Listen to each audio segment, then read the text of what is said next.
Today we're going to take a fairly detailed look at the 7 core stratagems from the 9th edition rulebook and talk about the benefits and trade-offs of using them in-game.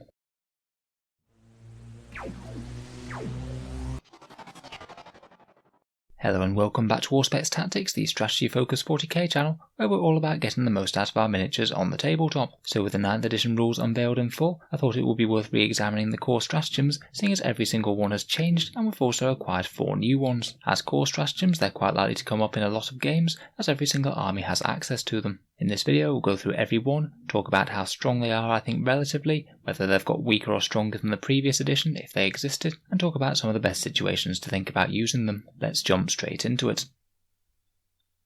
So to start off we have the really quite drastically different command reroll stratagem, that in all honesty has taken a fairly hefty nerf going from 8th to 9th. Basically command rerolls in 9th can only be used in a very niche amount of circumstances, and they actually list on the stratagem the rolls that it can be used for. It can be used to reroll hit rolls, wound rolls, damage rolls, saving throws, advance rolls, charge rolls, deny the witch tests, psychic tests, and also dice rolls to determine the number of attacks that are made by a weapon. Literally that's just completely it, there are no other circumstances that you can use a command reroll now.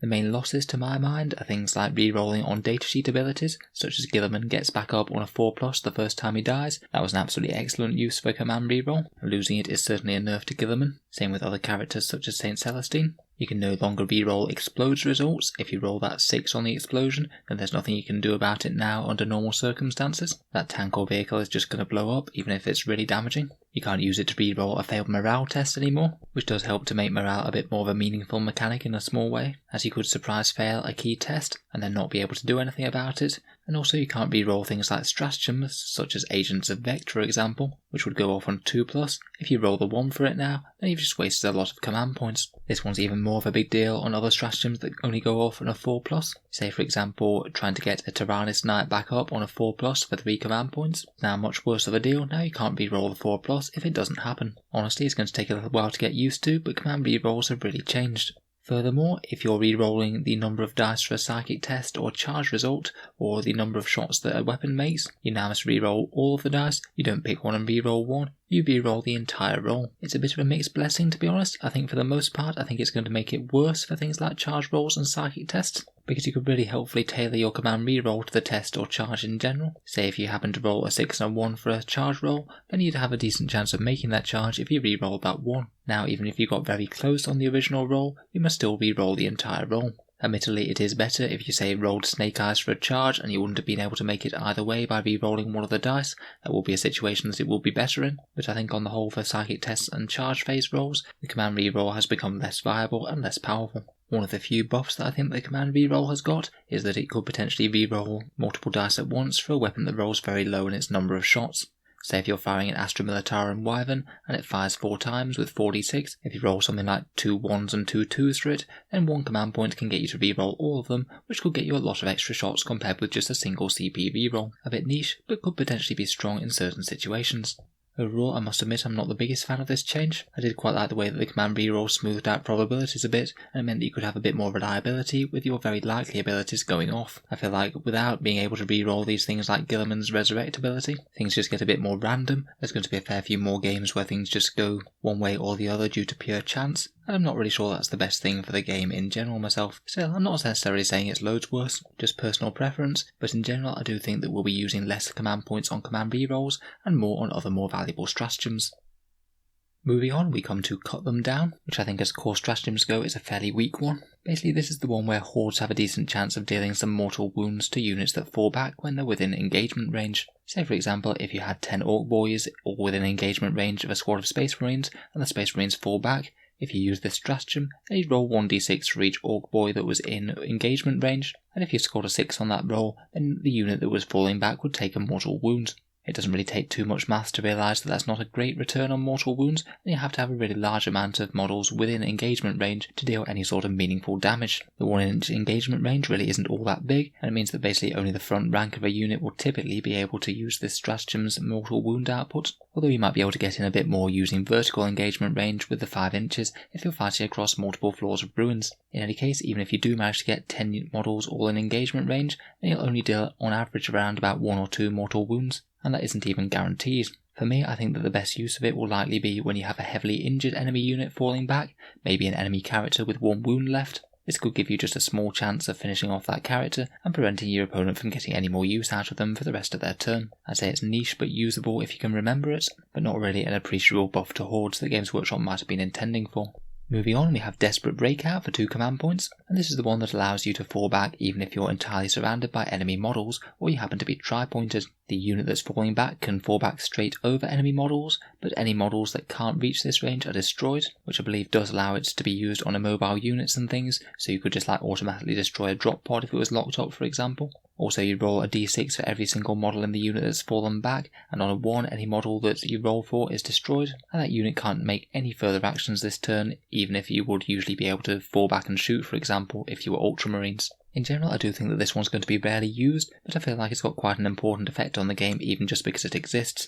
Sometimes a Death Star unit could pretty much win the game then and there by managing to do one gamey tri-point, where they completely surround one model in an enemy unit, therefore the rest of the enemy's army can't shoot at them. Now in situations where it's absolutely vital, you can pay the fairly hefty cost of 2 command points to allow you to light up that Death Star just as normal. I still don't think it'll mean that we don't see tri-pointing anymore though. If you can force your opponent to pay command points, as this one will, that's always a good thing. And if you do manage to tri-point 2 different units somewhere on the board, it means your units could only use it once in the phase, so it means that one of the units would still be locked up. Certainly has its weaknesses, but it could be really powerful if it was a game-winning or losing scenario.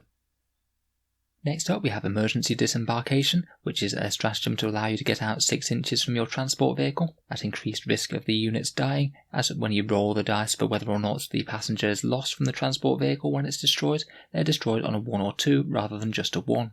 I think this one's generally just going to be used if your transport vehicle is basically entirely surrounded by enemy units, which could be a fairly viable tactic. You take a huge horde unit, completely wrap a transport unit, destroy that transport maybe in the fight phase, and then none of the passengers will have any room to get out, so they'll all be automatically lost. This is basically attaching a command point cost to having a fair bit more deployment range to prevent that from happening quite as much. Again, can still be worth it to force your opponent to pay the command points, but not quite as big a deal as before. One other slightly niche use of this one could be to get an extra little bit of movement out of a unit. Say if a transport is destroyed, you might be able to just get out a troops unit on an objective with that extra bit of movement, so we'll bear that in mind if it's worth risking a few of your troopers' lives to get that objective or something.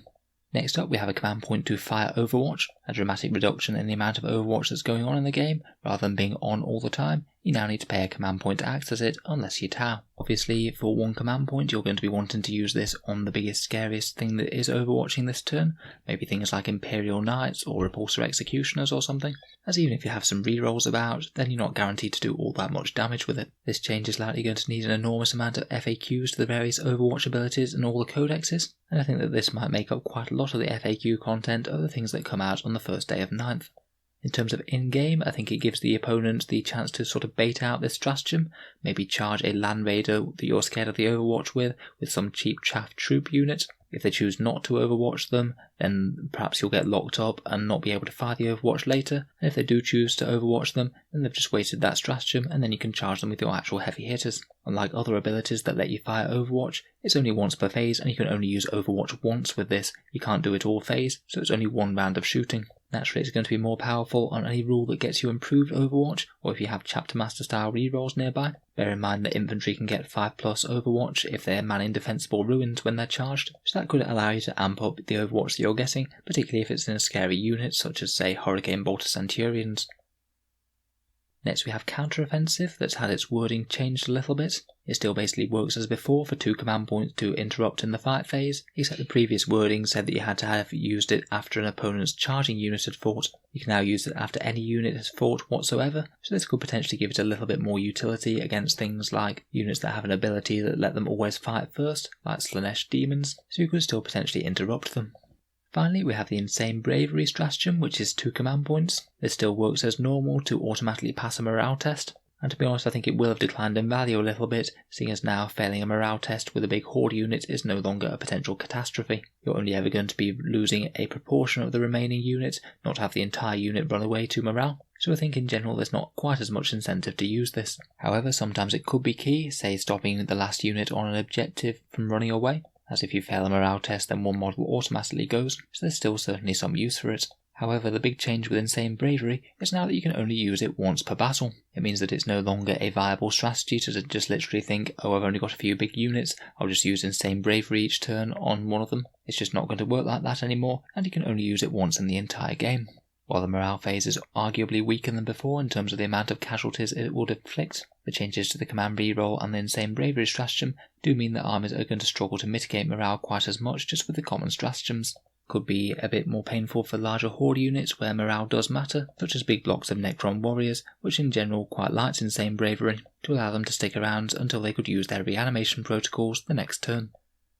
So let me know what you think of the 7 core stratagems in the book. I think they're all pretty interesting and fairly well balanced, not auto-includes, but will meaningfully change the way that the game is played in certain circumstances. I think pretty much all of them have the potential to be incredibly strong if the stars do align. Probably firing Overwatch and Counteroffensive being the most solid straight damage dealing options. If there's anything important that you think I've missed, please let me know down in the comments below. It'd be interesting to hear your thoughts on this. And feel free to subscribe to Auspex Tactics if you'd like to hear more 9th edition content. If you have been enjoying my videos, I'd just like to mention that I do have a Patreon page for the channel. It is what allows me to spend the time making all these videos about 40k tactics. If you have been enjoying, then any support is massively appreciated. The link is down in the video description below. Channel Patrons get to see videos early, there's regular polls for what sort of videos come next on the channel, and I run regular monthly prize draws, such that at the start of August I'm giving away 3 copies of the Indomitus kit. All patrons are entered in the giveaway draw automatically. If any of that interests you, or you'd just like to help support the channel, the link is down in the video description. But in any case, a massive thank you for listening, and I'll hope to see you guys next time.